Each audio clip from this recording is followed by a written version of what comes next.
Selamat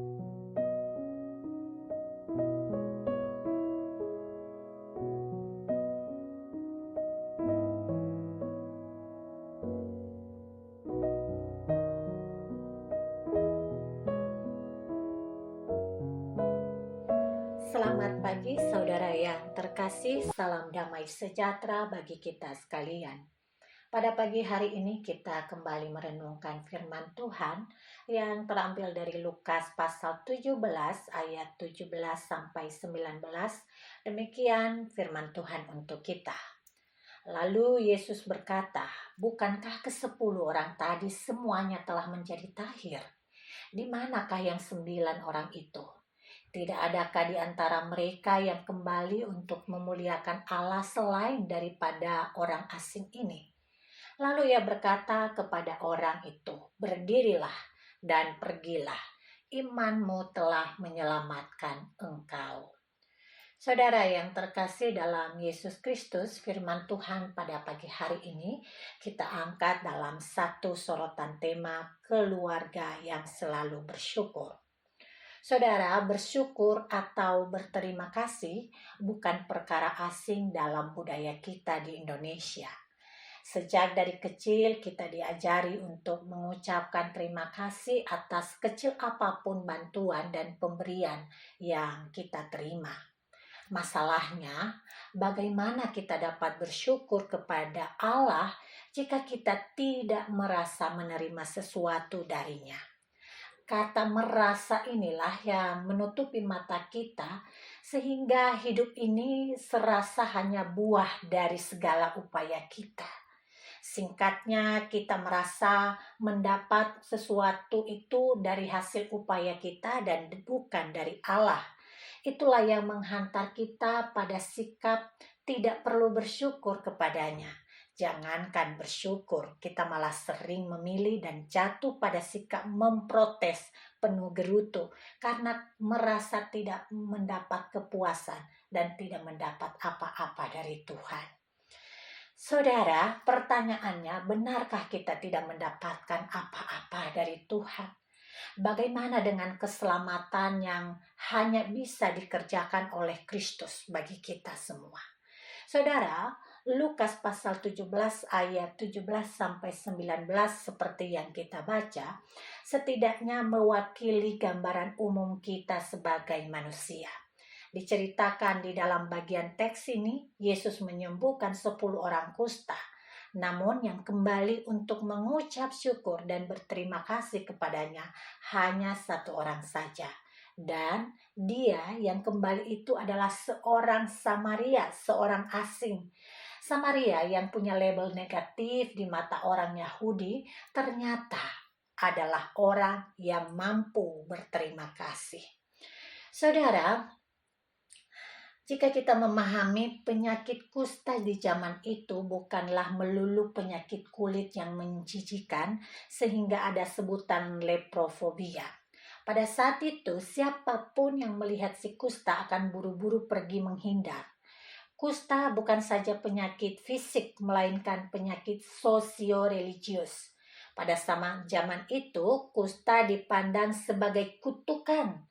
Oleh karena itu, penyakit kusta yang disebut Injil Lukas ini jangan dipahami dari sudut pandang medis kedokteran, melainkan lebih tepat dipandang dari sudut pandang spiritualitas. Jadi kita bisa membayangkan betapa menderitanya seseorang ketika mengidap penyakit yang punya stigma negatif secara komunal. Mereka yang menderitanya diasingkan, tidak boleh berbaur dengan orang lain, dan jika ada yang mendekat, mereka sering sendiri harus memberi peringatan kepada orang lain bahwa diri mereka adalah orang yang najis. Jelas, berada di posisi ini sangat menyakitkan.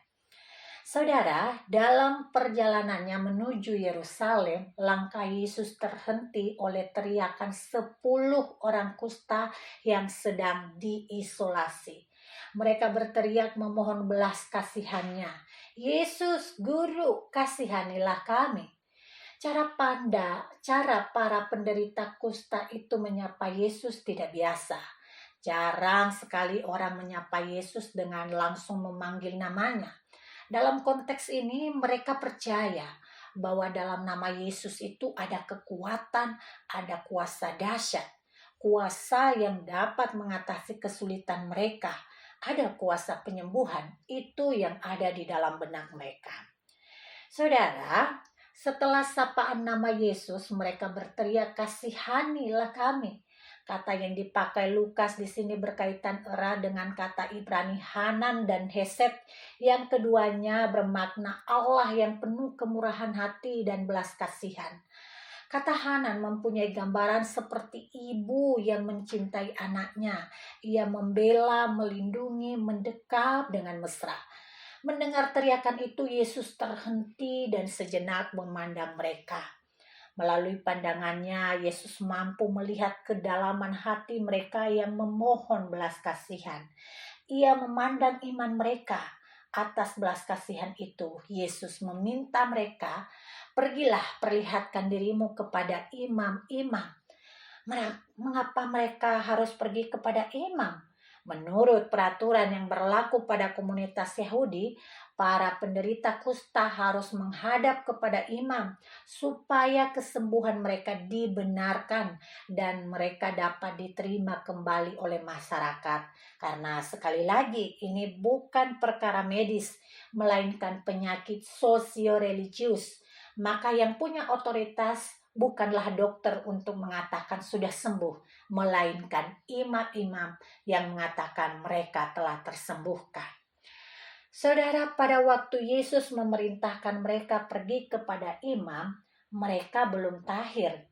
Malah tampaknya Yesus belum melakukan mukjizat penyembuhan itu. Meski demikian, perintahnya itu mengandung janji pemulihan. Ketika mereka menghadap imam, bahwa mereka di sana akan vonis, akan dikatakan tahir, akan sembuh. Berarti ada harapan pemulihan di dalam diri mereka. Tapi uniknya di tengah jalan mereka pun melihat kesembuhan itu nyata.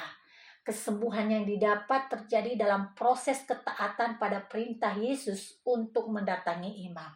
Artinya, Yesus yang penuh kuasa telah menyembuhkan mereka dalam sebuah proses yang unik. Saudara, dicatat bahwa salah satu dari antara mereka yang menyadari dirinya sembuh datang berbalik kepada Yesus dan bersyukur dengan bersujud. Dia adalah orang Samaria.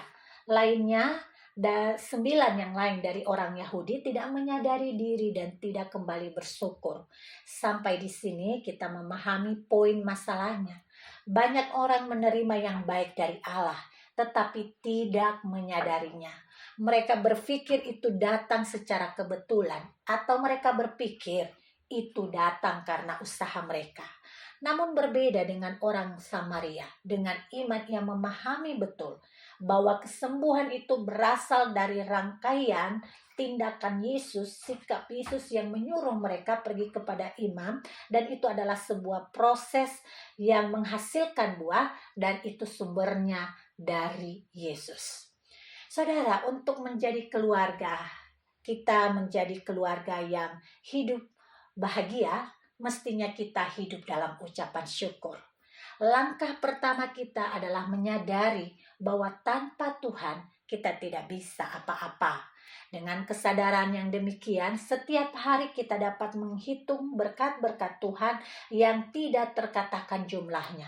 Mata rohani kita semakin dicelikan untuk melihat pekerjaan Tuhan yang terlihat hanya biasa-biasa saja. Memang berkat itu tidak selalu berwujud materi. Tiba-tiba dia membuat kita menjadi berkelimpangan dalam hal kekayaan, atau tiba-tiba dia membawa kita pada kesuksesan duniawi. Tetapi kadang-kadang berkat itu datang dalam wujud kebahagiaan, sukacita, dan damai sejahtera. Karena itu bersyukur sebagai hasil kesadaran atas perbuatan Tuhan. Mari menjadikan keluarga kita sebagai keluarga penuh syukur atas keselamatan yang Tuhan berikan setiap hari. Dan biarlah kita menyadari bahwa tanpa Tuhan kita tidak bisa berbuat apa-apa. Hari ini kita bisa jalani karena Tuhan semata. Tuhan Yesus memberkati kita semua. Mari kita berdoa. Terima kasih Bapa di surga. Ampuni kami jika dalam perjalanan hidup kami sering mengabaikan, bahkan menihilkan segala berkat Tuhan yang telah menopang perjalanan hidup kami. Saat ini kami menyadari kalau sampai ada pada detik ini, itu karena pertolongan-Mu. Kami bersyukur untuk kasih sayang.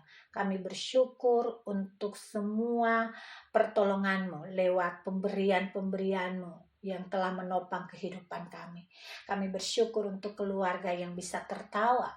Kami bersyukur untuk keluarga yang bisa ada di sekeliling kami. Kami bersyukur untuk persekutuan sebagai keluarga dalam iman. Tuhan, kiranya Engkau terus menghimpunkan kami dan terus membuka mata hati kami bahwa hari demi hari itu karena pertolongan-Mu. Ini doa kami pada pagi hari ini, Tuhan. Bentuk hati kami sebagai hati yang bersyukur sehingga kami terus merasakan hadirat dan pertolongan-Mu dan terus merasakan damai sejahtera di dalam hidup kami. Di dalam nama Yesus Kristus kami berdoa. Amin.